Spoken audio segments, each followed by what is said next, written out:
IDFMS ഇന്നത്തെ വീട്ടിലെ topic എന്താ വെച്ചാൽ നമുക്ക് ഫാമിൽ ഏത് തരം ഫാനാണ് ഉപയോഗിക്കേണ്ടതെന്ന് പലപ്പോഴും പല ഫാമേഴ്സും ചോദിക്കാറുണ്ട്. അപ്പോൾ ഫാമിൽ നമ്മൾ പൊതുവെ ഉപയോഗിക്കുന്നത് ഇപ്പോൾ ഡയറി ഫാമിലൊക്കെ ആണെങ്കിൽ അവർക്ക് സീലിംഗ് ഫാനാണ് ഉപയോഗിക്കുക. പക്ഷേ എങ്കിൽ കോഴി ഫാമിൽ നമ്മൾ ഉപയോഗിക്കുന്നത് എക്സോസ്റ്റ് ഫാനാണ്. അപ്പോൾ അതിലേറ്റവും നല്ലത് എനിക്ക് തോന്നുന്നത് ഓൾമനാടിൻ്റെ ഒക്കെ ഫാനാണ് കുറച്ചുകൂടെ നല്ല പെർഫോമൻസ് കാണിക്കുന്നത്.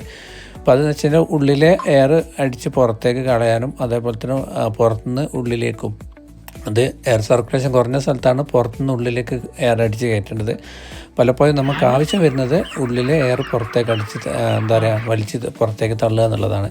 അപ്പം അത്തരത്തിലുള്ള 1-2 ഫാനിൻ്റെ ലിങ്ക് ഞാൻ വീഡിയോ ഇടുമ്പോൾ അഫിലിയേറ്റ് എന്ന് പറയുന്നത് ജസ്റ്റ് അവിടെ കാണിക്കുക. നിങ്ങൾ ജസ്റ്റ് അതൊന്ന് ക്ലിക്ക് ചെയ്താൽ നിങ്ങൾക്കത് ബൈ ചെയ്യാൻ പറ്റും. Thank you.